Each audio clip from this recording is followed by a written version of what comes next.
un ange qui avait la clé de l'abîme et une grande chaîne dans sa main.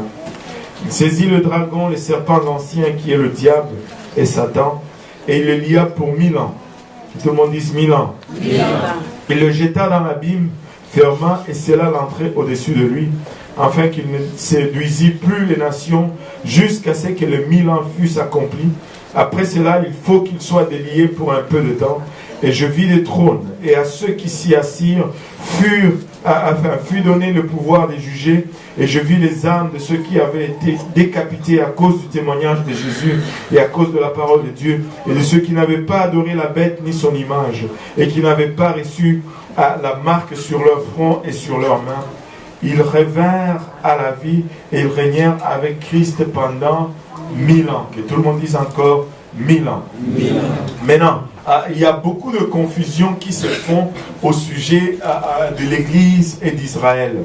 Et la compréhension et la distinction entre l'Église et Israël dans la parole de Dieu nous permet de mieux discerner les prophéties et de mieux comprendre ce qui arrive à la fin des temps et de trouver notre place et afin de mieux pouvoir vivre ce que les prophéties nous donnent. Mais une chose, avant que nous allons plus loin, nous devons comprendre une chose. Quand on étudie les prophéties, c'est bon de comprendre tous ces petits détails, mais il ne faut pas perdre le but alors qu'on est en train de chercher à comprendre tous les petits détails et tout ça de la prophétie. Il faut que nous ayons toujours constamment en tête l'idée de la vision globale de la prophétie. Parce qu'on peut se tromper dans le petit détail, mais on ne peut pas se permettre de se tromper dans la vision en général. Je peux me tromper sur qui est l'Antichrist et quand est-ce qu'il va venir, mais je ne peux pas me tromper sur le pourquoi de la prophétie. Le pourquoi de la prophétie est de nous indiquer le temps et de nous dire que nous devons être préparés pour ce temps, car le temps est proche. Si la prophétie ne nous pousse pas à être préparés, nous sommes perdus. Il y a des gens qui vont être experts dans l'indication des dates et toutes ces choses, mais ils vont oublier l'essentiel, c'est-à-dire arriver à la repentance et être prêts pour ces temps-là lorsqu'il arrive. Il ne faut pas que ces temps nous surprennent. Si ce temps nous surprend, même si nous avons tout compris, tous les petits détails de la prophétie, nous aurions manqué le but de la prophétie. Maintenant, Israël n'est pas l'Église. Il n'y a rien comme l'Église dans la parole de Dieu. Dieu a racheté Israël de l'Égypte en tuant les premiers-nés de Pharaon et ainsi de suite. Mais il a racheté l'Église en donnant de sa propre vie et en versant de son propre sang. Il n'y a rien de comparable à l'Église sur toute la terre. Il n'y a rien qui est semblable à l'Église sur toute la terre. C'est pourquoi vous devez comprendre que vous êtes un peuple privilégié, un peuple qui est appelé à vivre en ce temps et avoir accès à ce que Dieu a de mieux, à ce que Dieu a fait de meilleur dans toutes les dispensations qui ont pu exister à travers le temps et à travers l'humanité. Maintenant, quand on voit des versets comme celui-ci, et je vis des trônes, et à ceux qui s'y assirent furent donnés le pouvoir de juger, et je vis les âmes de ceux qui avaient été décapités à cause du témoignage de Jésus, à cause de la parole de Dieu, et de ceux qui n'avaient pas adoré la bête ni son image, et qui n'avaient pas reçu la marque sur leur front et sur leurs mains. On commence des fois à les confondre avec l'Église. Ceux-ci ne sont pas l'Église. L'Église n'a pas vécu la tribulation. L'Église n'a pas eu à refuser de prendre la marque de la bête. Et quand on voit la fin de ces versets, il nous dit ils revinrent à la vie et ils régnèrent avec Christ pendant 1000 ans. Maintenant, ils ont régné avec Christ pendant 1000 ans. Ceux qui sont sortis de la tribulation vont avoir le privilège de régner avec Christ pendant 1000 ans. Mais nous, l'Église, la Bible nous dit clairement que nous n'allons pas régner seulement pendant 1000 ans avec Christ. Nous allons régner avec lui pour pour toujours. Mais ceux qui vont sortir de la tribulation, ils vont avoir le privilège de régner avec Christ pendant 1000 ans seulement, mais après 1000 ans, ils ne vont plus régner avec Christ parce qu'ils vont se retrouver dans la nouvelle terre. Mais nous allons régner avec Christ à jamais. Amen. À jamais. Et pendant ce 1000 ans, notre demeure ne va pas être ici sur terre. Nous n'allons pas avoir nos demeures ici sur terre. Notre demeure va être dans le ciel parce que la nouvelle Jérusalem ne va pas encore être descendue du ciel. Et donc, il faut vraiment faire attention à ne pas confondre Israël avec l'Église. Nous sommes la perle. Amen.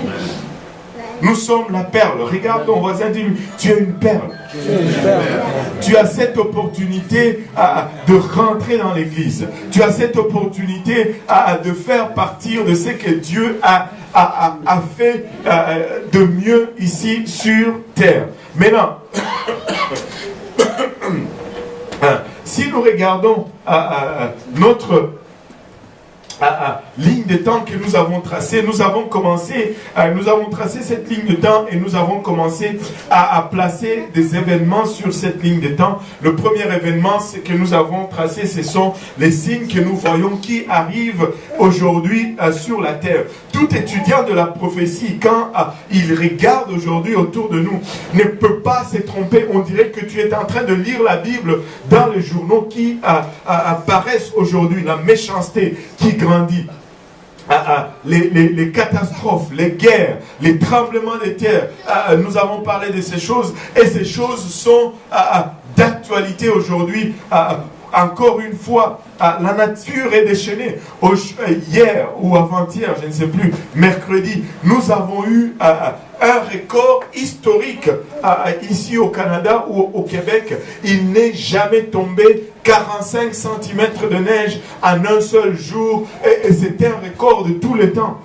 Vous pouvez le voir dans les journaux. On peut voir que la nature n'est plus la même. La nature est déchaînée. Il y a tout un chaos qui se vit ici sur terre.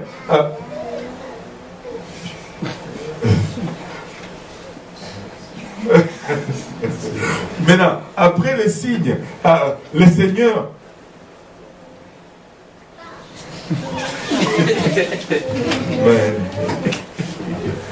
recule d'un coup. Bon, voilà, reste là. Après le signe, un autre événement que nous attendons, c'est que au temps indiqué, une trompette va sonner. La Bible nous dit au son de la trompette, au signal de l'archange, un événement que, en tant que fils de Dieu, en tant que héritier de la promesse, en tant que co-héritier de Christ, en tant que membre de l'Église, un événement que nous sommes en train d'attendre tous d'une façon impatiente. Ça va être l'enlèvement. Au son de la trompette, nous allons tous être enlevés et nous allons aller à la rencontre du Seigneur dans le ciel et nous allons participer au jugement du trône de Christ pour un temps et après nous allons participer à ce que nous appelons les noces de l'agneau où nous allons être donnés en mariage à Christ et nous allons être avec lui pour toujours. Que tout le monde dise pour toujours. Pour toujours. Nous n'allons plus jamais être séparés avec lui. Nous n'allons plus avoir peur d'être séparés avec lui. Nous n'allons plus avoir peur de faire une mauvaise décision et d'être séparés avec lui. Nous allons être réunis avec notre bien-aimé pour toujours. Et après ces événements, pendant que nous allons être au ciel en train de nous réjouir, ici sur terre va y avoir un chaos terrible. Le diable qui a été finalement précipité du ciel. La Bible nous dit qu'il va être précipité du ciel. Cela va arriver, disons, environ, la tribulation, une période qui va durer à peu près 7 ans, qui va durer 7 ans, et environ à peu près au milieu de cette époque ou de cette période de la tribulation, la Bible nous dit que le diable va être précipité du ciel. Et il va venir ici sur la terre, sachant qu'il n'a pas beaucoup de temps qui lui reste. Et il va se déchaîner sur ce qui va rester de l'humanité, alors que l'Église sera enlevée. Il va avoir un pouvoir total sur la terre. Tu me dis, mais il a été déjà précipité dans le passé. Oui, dans l'éternité passée, il a été précipité, mais nous pouvons voir clairement dans les Écritures qu'il a encore accès au ciel. Et il peut retourner encore au ciel pour accuser le frère. Mais en plein milieu de la tribulation, il va être maintenant chassé d'une façon définitive du ciel et il ne va plus avoir accès au ciel. Et quand il va revenir, il va être déchaîné. Et tu ne veux pas être ici sur la terre pendant le temps de la tribulation.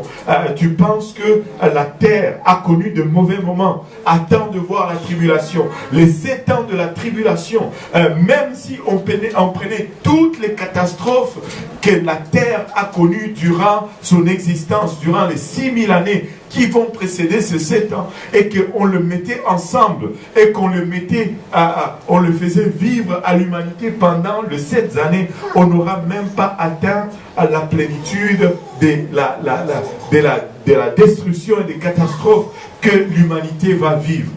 Dans 7 ans, on va voir plus de morts qu'il n'y a eu dans les 6000 ans passés.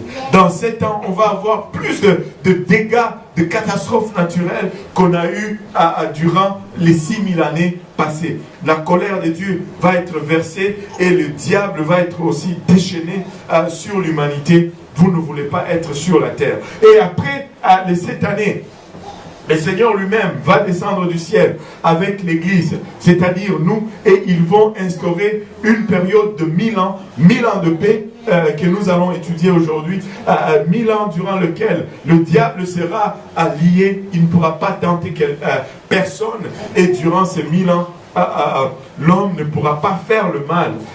Et on va voir cette période aujourd'hui. Après le 1000 ans, tous ceux qui ont vécu sur terre vont être ressuscités, vont revenir à la vie et ils vont aller devant le trône du jugement de Dieu, le grand trône blanc. Et là, des livres vont être ouverts et tout le monde va être jugé selon ses œuvres. Et si tu n'es pas trouvé dans le livre de la vie, tu vas être jeté dans les temps de feu et ça sera la seconde mort comme la Bible nous dit.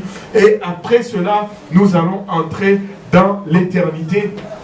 Et dans l'éternité, au fond, il y a 3 destinations. Le ciel réservé aux élus ou aux enfants de Dieu, les princes que nous sommes et les princesses que nous sommes.